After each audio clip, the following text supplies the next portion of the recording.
Kaip galvojat, kiek laiko užtrunka, kol susidaro toks atliekų kalnas Vilniuje? Tik 2 dienos. Prieš metus laiko šioje teritorijoje įvyko didžiulis gaisras. Iškart po jo Benkunskas gyrėsi, kad šiukšlių rūšiavimo klausimas yra sutvarkytas ir situacija stabilizuota. Bet, mėly Vilniečiai, metai laiko praėjo nuo šios situacijos ir Benkunskas gąsdina naujais šiukšlių fakelais.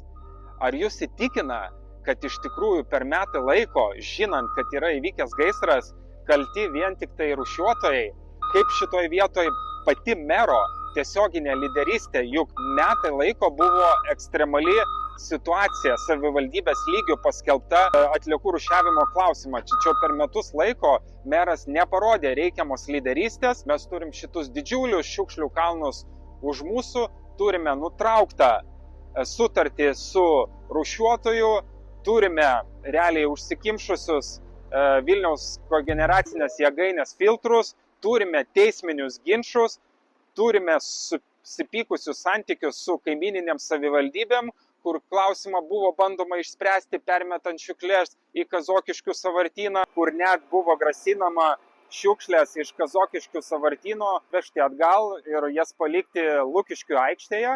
Atliekų rūšiavimo sistema, kokia buvo iki Liepos mėnesio, yra praktiškai sugriauta. Didžiausias dalininkas Vilniaus atliekų tvarkymo centro įmonės arba VACO yra Vilniaus miesto savivaldybė.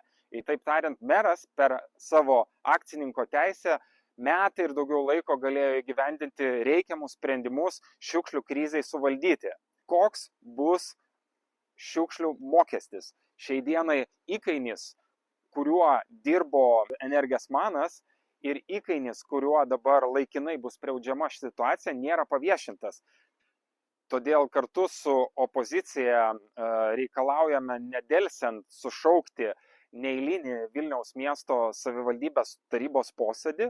Sistemą sugriauti visada lengva, bet kaip ją vykdyti toliau, iš tikrųjų jau yra lyderystės klausimas.